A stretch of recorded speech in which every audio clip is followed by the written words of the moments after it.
I want you guys to understand what I mean when I say ninaamini itabadilika. In short, I believe it will change. I'm actually serious when I say I believe in change and I believe that Kenya will change. I know most of you have lost hope. Wengi wenu mmetafuta kazi hamjawahi kupata. Wengine mmefunga biashara zenu. Wengine mmepoteza mali yenu. You've lost your plots. You've lost your pickup. Ile vitu ulitengeneza yote imepotea. And so most of you don't have hope that there is anything that will happen in Kenya because of how things are going. You know, we have a president that owns parliament, and we should be worried that the president was able to pass that motion by 281 MPs. It shows that anaweza pitisha kitu yoyote, including a state of emergency. So it means anything he wants can pass through parliament with an overwhelming majority, and that's a very dangerous thing kwa sababu inamaanisha there are no checks and balances. Most of you have given up hope because even when you look at some of the decisions that come from our court, unapata some of the decisions are actually rolling us backwards. But why do I believe that Kenya will change? Mimi ninaamini itabadilika. Ninaamini itabadilika because Kenyans have started changing. You know, the biggest problem has always been the citizens. Shida ambayo imekuanga Kenya sio viongozi, ni Wakenya wenyewe. Wakenya wenyewe kwa sababu ya ukabila, kusema huyu ni mtu wetu, huyu ni mtu wa kabila yetu, yeye ndiye atatusaidia. Lakini Wakenya wengi, if you look even at the random views from public participation, most of the people, they have gotten over tribalism. And most are coming out of tribalism. The other thing is most Kenyans wamefika mahali yenye saa hii itakuwa ngumu sana to bribe them during elections. They have seen how much pain bribery causes to them. Mtu anawanunulia leso, anawapea mwavuli, yeah, and they've started seeing how it is affecting their life, how we get bad leadership. Mimi chenye naweza waambia from where I am in my rest and holiday, this is what I can tell you. Bad leaders come from bad citizens. Na mpaka sisi wenyewe tubadilishe vile tunafanya vitu vyetu, we will not see change. Bosco amefika. Hello, say hi to Kenyans. Say hello. Sema hello. All right, so bad leaders come from bad citizens. They come from bad citizens because kama wewe ni mtu unauza maziwa na unaweka maji kwa maziwa ili maziwa ikuwe mingi, inamaanisha kwamba ukipewa UMCA you become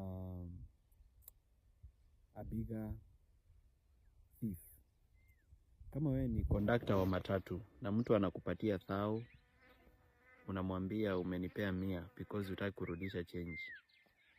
Ama kama wewe unauzanga TV fake Luthuli na unasema hii ni original na unajua ni fake, it means ukifanya biashara yako ya kuuza electronics na upate pesa na uende usimame kiti ya ubunge, it means we are expecting a very corrupt member of parliament. If you are an employee, umeandikwa na kampuni na unaibia kampuni, you are already stealing from your employer.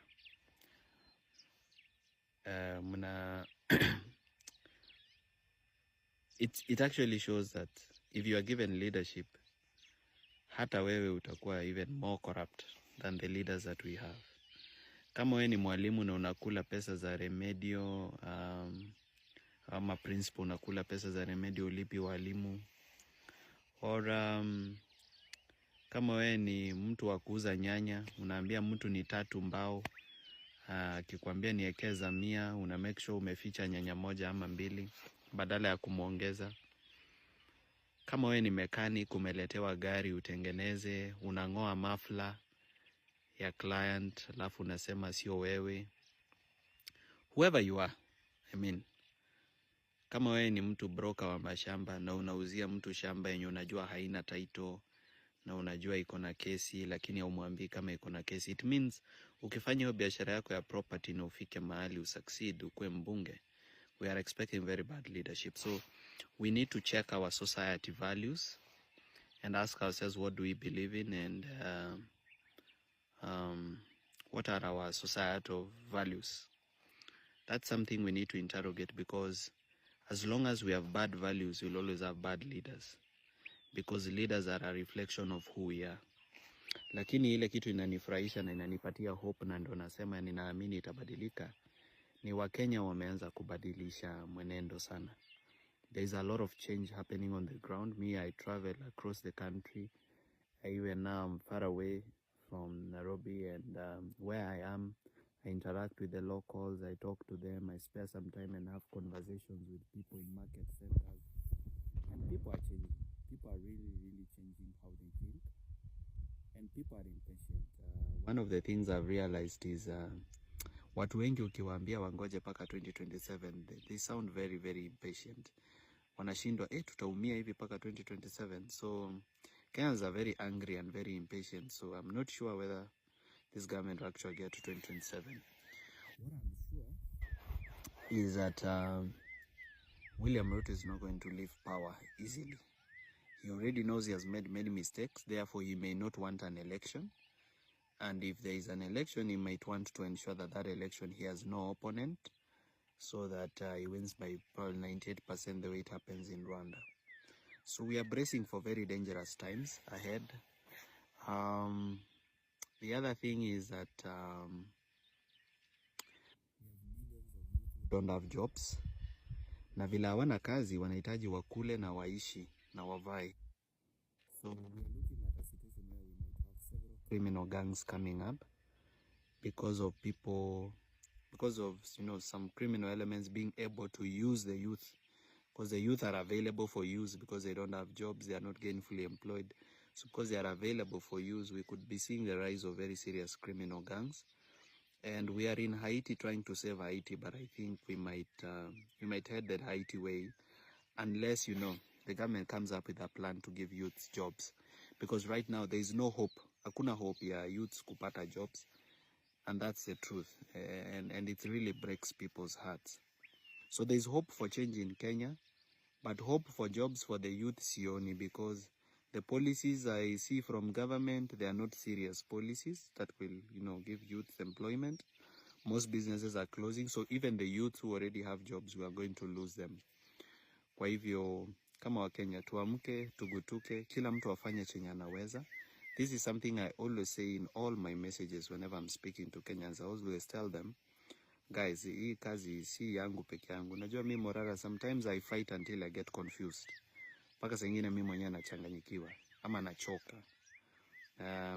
But kupumzika ni mbinguni. I promise you to remain very firm and a person of integrity. I promise that I'll never be bought or compromised. That's a promise I'm giving to all of you. Because actually even the history and the background of where I come from, sisi watu wa kununuliwa. We are very firm with our principles. But what I can ask the rest of you Kenyans is, do what you can do. For the diaspora, the most you can do is make sure as your people at home wanawaitisha pesa for this and that, you attach conditions. The same way US ikitupea pesa huwa ina attach conditions to it. Attach conditions. Tell them we need change in Kenya.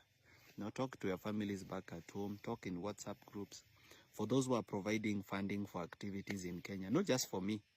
There are many, many people doing beautiful, strong things, like Akio Mtata is doing many court cases. You need support, of course, printing papers and, even hiring lawyers for research.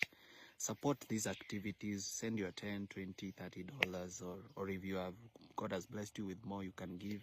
If you are here in Kenya, make sure you participate. Use either the skill that you have or the knowledge that you have. You are an IT guy or you are a musician or an actor. Make sure you use that talent or skill that God has given you or that you learned in school to effect change. Kwa hivyo usijione kama mdogo na usijibilittle. With your little, circle or with your little influence, there's a lot that you can do. Otherwise, I wish you well.